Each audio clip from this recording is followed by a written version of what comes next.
Hello Predator fans, this is Solid Dave Snake bringing you a review on NECA's Predator Series 10 action figures, and in this review we're going to be taking a look at the Nightstorm Predator.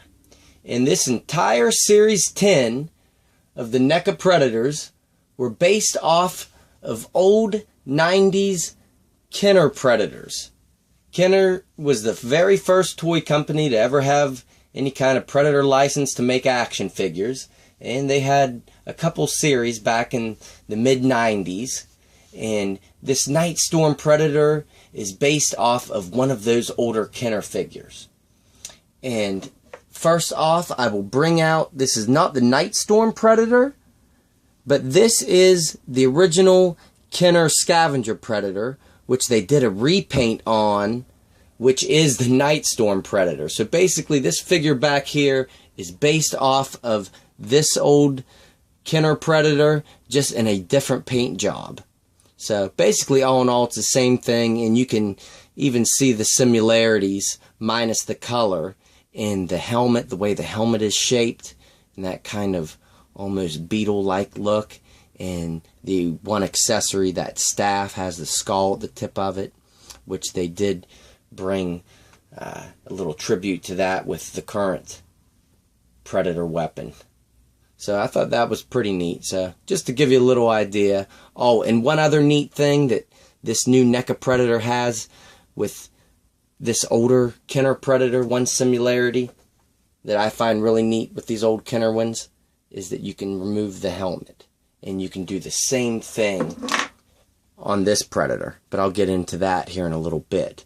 Before I do that, I will show you the packaging, which I really find neat because they did it in the style of how those old Kenner Predator packaging was done. The same kind of box art, kind of comic bookish character art right here. Even says the same thing the old packaging said, the ultimate alien hunter Predator. And even as far to kind of make their NECA logo look like the old Kenner logos. You can see that on the bottom left-hand corner of the box. And on the back, it has that same style that the old Kenner packaging had, with that grid work in the back, a little comic artwork up top, and the figures that are available in this series down below. And if you want to take a read on this bio, I'll zoom up here on it, and you can give it a pause and a read if you feel necessary, but I'm not going to read it all. And with that, we'll just get right into the figure. And the two accessories that he comes with, one you see in his left hand, and he holds it really tight. It's the spear with this skull on the tip of it. If I can get a focus in, give you a better look at that. Looks like it even has a little bit of blood, kind of old blood smear on the top of the skull. And it has the spine running down the shaft of the spear. And even has a hand protector, little guard right here. And widens out at the bottom just like the old Kenner figure. So that is one accessory, and the other is his helmet, which is removable. Like I said, I love that on the old Kenner figures. And I'll give you a little closer look at the actual Predator mask here, which is done in the same color scheme of the rest of his armor, with that base gold color and a little bit of light blue throughout. Even with the old Kenner figure, the mask always reminded me of a beetle, the way it comes up at the top. And it is actually detailed a little bit inside. Not any different paint variation inside the mask, but it's still neat that they went ahead and put detail all through there. Would have been nice with a little bit of different paint variation in there, like they did with this newer Viper Predator inside of his mask. But excellent that he comes with this, and that his jaw pieces came through the mask. I really like that. And if you can tell from the face sculpt, this entire Predator uses the same base body mold as the Berserker from Series 1 and 2 out of these Predators. He's got that giant Predator face with the big jaw. And of course he has that blue color scheme with a darker wash over top. And his dreads are really long in the back, which that original Kenner Predator, his dreads actually came down to his waist and were tied off even, so they could have even made these longer. But they do the job. And while I'm back here, I'll give you a little close look at all the detail underneath these dreads on his armor. I like the armor on this Predator.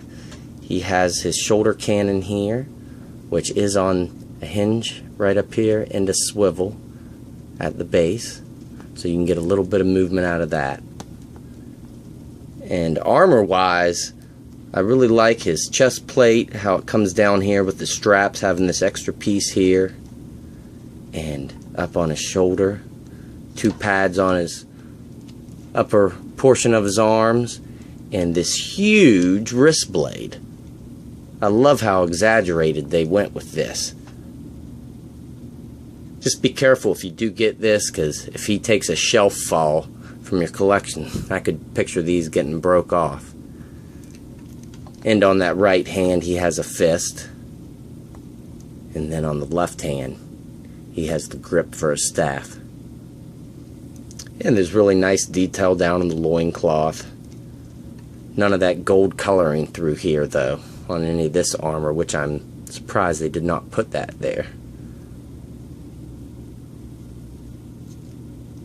And it continues down onto his ankle, that gold armor. And his feet do have peg holes at the bottom. So he's based off of that Berserker mold with a lot of aesthetic additions, armor wise and color wise, a lot different.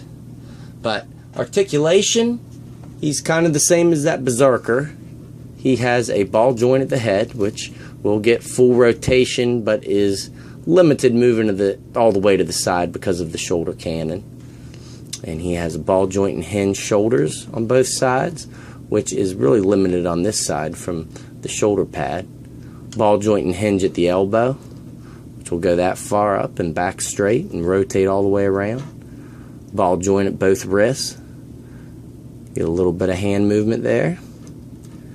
And he has a cut at the waist and no ball joints at the hips. What he has are cuts, which really just go out like that. There's one downside to those early NECA series. They did not have ball joints there. And he has a cut on both sides right here under these straps. You can see you can twist it there from side to side. And he has a ball joint and hinge at the knee, which will only go that far back, but you can rotate it from that point, and for some reason they gave it a cut on both sides right below that too, which is almost unnecessary. And he does not have a ball joint down here. All he has is another cut at this point on both ankles. So his articulation is a lot different than other Predators. It's just like that Berserker from Series 1 and Series 2. So, alright guys, thanks for watching my review on the Nightstorm Predator, and I will have the other 2 figures from this series, this Kenner Throwback series, coming up later on today. So stay tuned. Next, I'm going to have the Lava Planet Predator.